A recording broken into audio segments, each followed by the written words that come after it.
Olá, boa noite. Está começando mais uma semana e mais um TVU Notícias ao vivo, com as principais notícias do nosso estado para você ficar bem informado.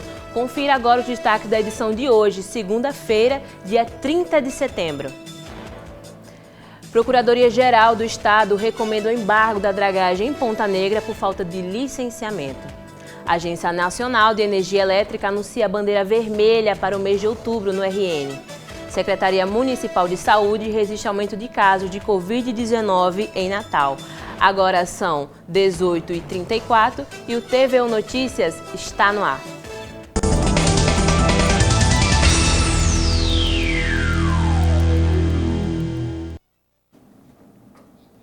Em mais um capítulo da obra da engorda da Praia de Ponta Negra, a Procuradoria-Geral do Estado emitiu um despacho no último dia 25 de setembro, fazendo algumas recomendações ao Instituto de Desenvolvimento Sustentável e Meio Ambiente, o IDEMA. Em suas recomendações, a Procuradoria-Geral do Estado, Marjorie Madruga, alerta que não existe previsão legal para a realização da dragagem e deposição de materiais na praia sem licença ambiental, o que torna o decreto de emergência por erosão da Marinha da Prefeitura do Natal inconstitucional. Com isso, a Procuradora recomenda que a licença de instalação e operação concedida pelo IDEMA à Prefeitura seja suspensa. A obra de engorda da Praia de Ponta Negra iniciou no dia 30 de agosto, mas no dia 4, a Fundação Norte Rio Grandense de Pesquisa e Cultura, a FUNPEC, recomendou a suspensão do serviço por conta da incompatibilidade dos grãos encontrados na jazida licenciada. Após isso, uma nova jazida foi encontrada, porém fora da área licenciada pelo IDEMA. Agora falando de tarifa de energia, a Agência Nacional de Energia Elétrica anunciou bandeira vermelha no Rio Grande do Norte para o mês de outubro. Os destaques desta e outras notícias você confere agora no Giro TVU Notícias Mais.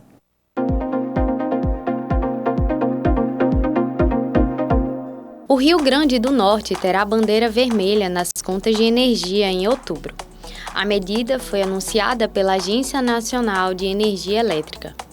A cobrança adicional na conta de luz deixará o preço mais caro para famílias e empresas, assim como no mês passado. A ANEEL justificou que as condições dos reservatórios permitem essa adequação nos preços das bandeiras.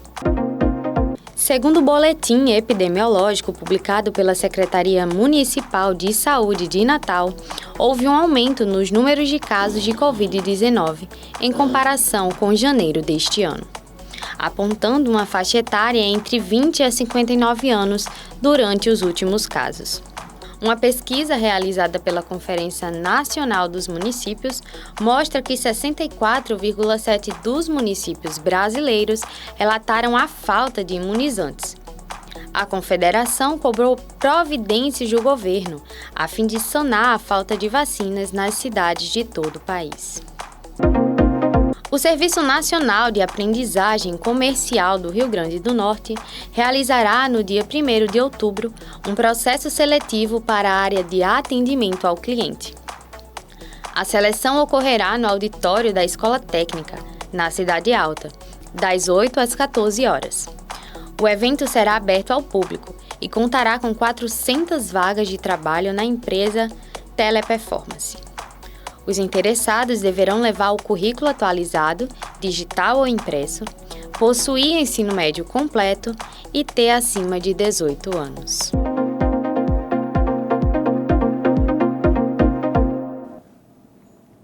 Os estágios são muito importantes na prática profissional de estudantes de várias áreas.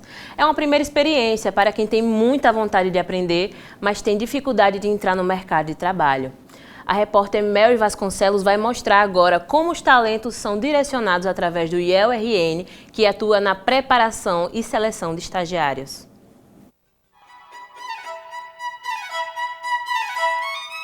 A Federação das Indústrias do Estado do Rio Grande do Norte, FIERN, tem investido em programas que capacitam jovens profissionais.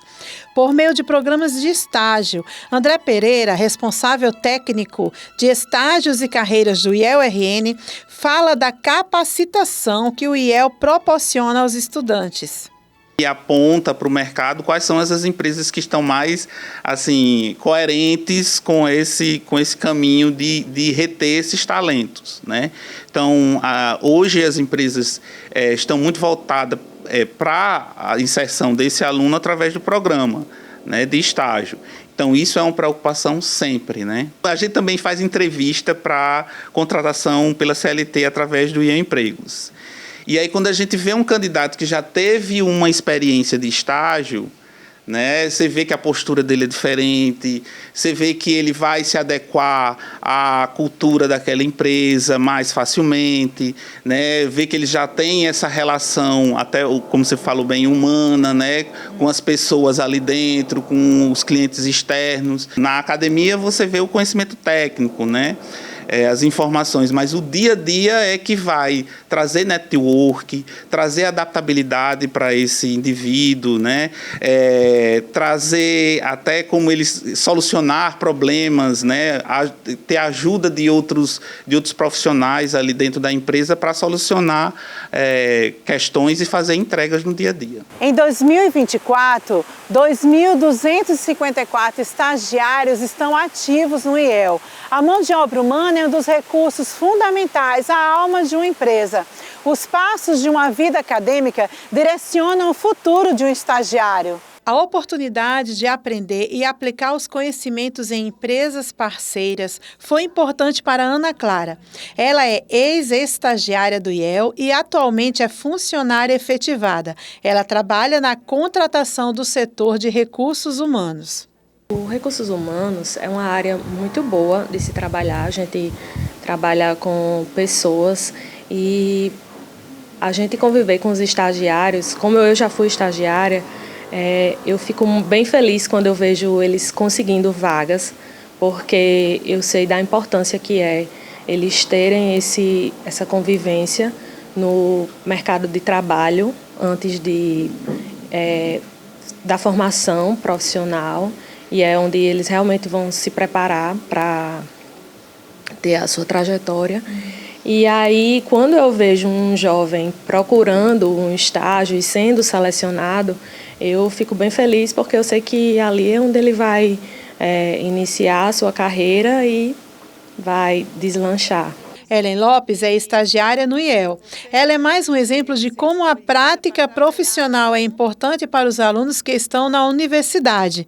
Aluna do curso de psicologia, ela foi selecionada como estagiária na seleção de perfis que as empresas idealizam para garantir a excelência no atendimento. Foi muito legal para mim quando eu comecei a me posicionar dentro do mercado, né? A me posicionar dentro de um espaço que eu podia atuar profissionalmente, o que eu estava vendo ali dentro de quatro paredes, né, na sala de aula.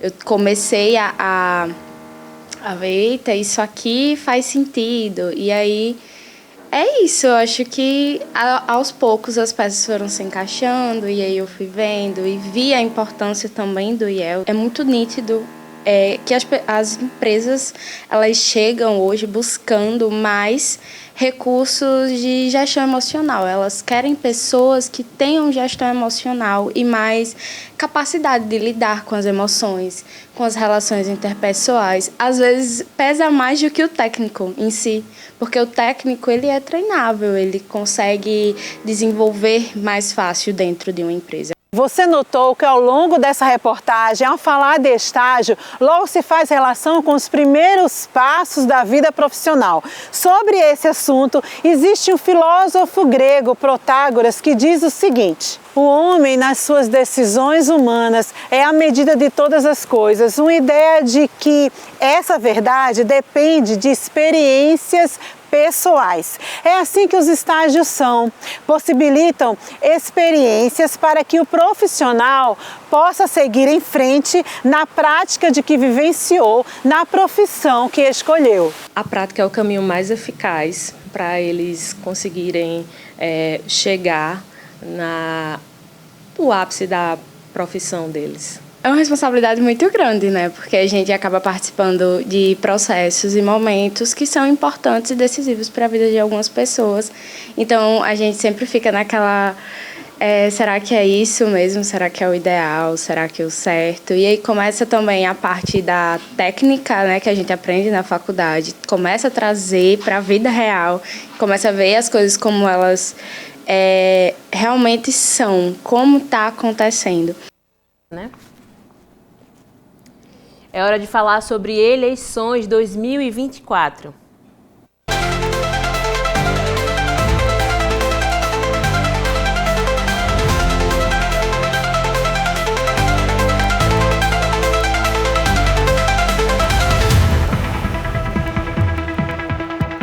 Confira agora a agenda dos candidatos à Prefeitura do Natal para esta segunda-feira. Carlos Eduardo, do PSD, abriu a agenda com um bandeiraço no bairro Nordeste. Às 15h, realizou uma caminhada nos bairros Nordeste, Bom Pastor e Nazaré. À noite, participa de encontros com apoiadores, às 7h30 no Vilagem de Prata e às 8h30 nas Rocas. Heró Bezerra, do PRTB, pela manhã se dedicou às mídias sociais. Às 10h, visitou a Feira das Rocas. À tarde, realizou panfletagem nas proximidades do Natal Shopping, Via Direta e Midway Mall. Às 7h, participa de um encontro em Felipe Camarão. Nando Poeta, do PSTU, às 7h fez panfletagem na Cidade da Esperança. Às 11h, gravou vídeos para a campanha. E às 5h se reuniu com a coordenação de campanha. Natália Bonavides, do PT, às 9h30 realizou gravações para o programa eleitoral. Às 11h, participou de uma reunião com os profissionais da enfermagem. Às 3h40 e 5h, promoveu uma caminhada no Alto do Juruá. E às 6h30, encerrou a agenda participando da plenária da virada no Largo Rui Pereira. Paulinho Freire, do União Brasil, às 4h, realizou uma caminhada no bairro Bom Pastor. Já à noite, o candidato participa de encontros com apoiadores. Às 7h na Zona Norte, às 7h30 no bairro Nossa Senhora de Nazaré e às 8h em Pirangi. Rafael Mota, do Avante, abriu a agenda com gravações internas. Às 3h se reuniu com a equipe de campanha. Já às 7h participa de uma reunião no bairro de Nossa Senhora de Nazaré.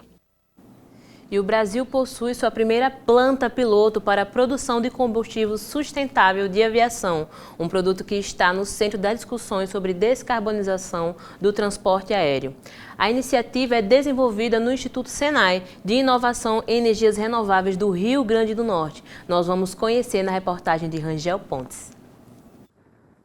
O desenvolvimento de combustível sustentável de aviação, também conhecido como SAF, faz parte do esforço global de redução da emissão dos gases de efeito estufa, como CO2, e do enfrentamento das mudanças climáticas. A aviação global é responsável pela emissão de 3,5 de dióxido de carbono, o CO2, que vai para a atmosfera, segundo um estudo realizado por uma universidade da Inglaterra. Com a ampliação do mercado da aviação, esse número tende a aumentar em poucos anos, se nada for feito. O Instituto Senai de Inovação em Energias Renováveis decolou na produção de combustível sustentável de aviação a partir da glicerina no Laboratório de Hidrogênio e Combustíveis Avançados, a primeira planta piloto do Brasil. Essa glicerina ela é um subproduto que não é desejável dentro da indústria do biodiesel. Então, hoje a gente exporta esse produto para fora, mas ele não tem valor comercial. E a ideia é que a gente traga um valor agregado a essa glicerina obtida lá do biodiesel. Na produção de SAF, existe a valorização da glicerina por meio da transformação dela em gás de síntese, após processos químicos e industriais. Em seguida, ela passa a ser combustível.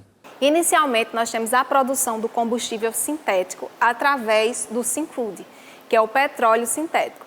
O Syncrude ele é um petróleo renovável, que ele tem a mesma cadeia de hidrocarbonetos de um petróleo sintético, mas não possui os gases poluentes. Como a produção é sustentável, ao ser consumido, o combustível não contribui para o aquecimento global, já que o balanço de carbono tende a ser neutro. Esse é o processo, o START, no qual a gente consegue enviar esses gases para a produção do querosene sustentável de aviação, que hoje é um produto com alto valor agregado. Todo o nosso processo aqui, ele se baseia com ajustes e controles feitos de forma automática. Então, o operador, ele basicamente não vai ficar precisando abrir e fechar a válvula na planta, a gente controla via supervisório. Então, o processo de operação, análise, set point de dados, tanto de vazão quanto temperatura, a gente realiza pelo nosso supervisório no computador. O Senai trabalha com SAF desde 2004. A etapa da produção de combustível sustentável de aviação está próxima de conquistar voos mais altos com a escala da produção industrial, conforme afirmou o diretor do Senai, Rodrigo Melo. Pelo menos 20 anos a gente vem trabalhando, construindo num ambiente que há muito tempo a gente enxerga que será um ambiente natural, que é o uso de combustíveis que impactem menos o ambiente, a concentração de CO2 na nossa atmosfera.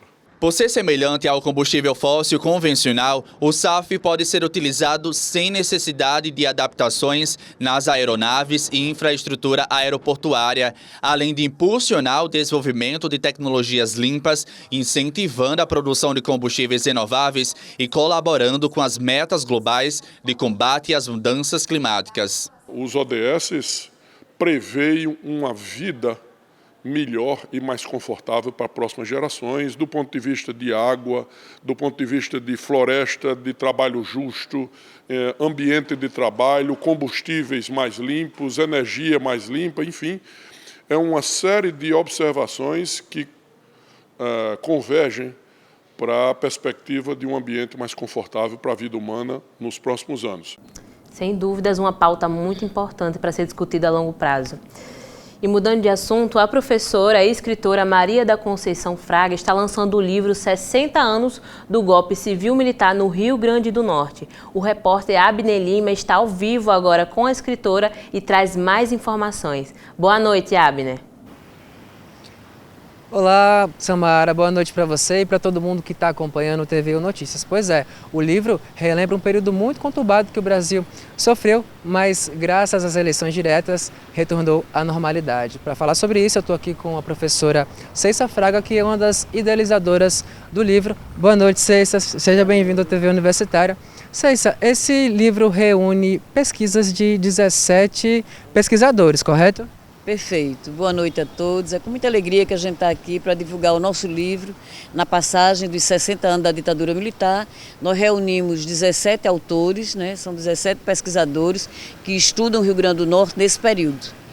Nós fizemos esse livro para garantir que o leitor interessado em conhecer a história do Rio Grande do Norte no período tenha a oportunidade de, no mesmo livro, ele conhecer o que foi o Rio Grande do Norte antes do golpe, nos dias que ocorreram e que a gente caracteriza como o golpe de 64 e no período que se estende ao longo dos 21 anos da ditadura militar no Brasil e em especial aqui no Rio Grande do Norte. A gente estava batendo um papo ali anteriormente, esse livro inclusive tem registros inéditos, não é isso? Isso, tem fotografias, né, que foram doadas pelo acervo da família de um dos autores, que é o Juan, né, que o pai dele foi preso político, Luciano de Almeida, jornalista, e ele está trazendo fotografias inéditas no nosso livro. E falando sobre um panorama geral, qual a importância que você avalia de ter um livro sobre isso para poder relembrar um período muito conturbado que o Brasil sofreu, para que um período como esse não volte a acontecer? Com certeza, o Brasil viveu recentemente uma ameaça novamente de um golpe de Estado, né? As instituições estão apurando e vendo a seriedade do que houve.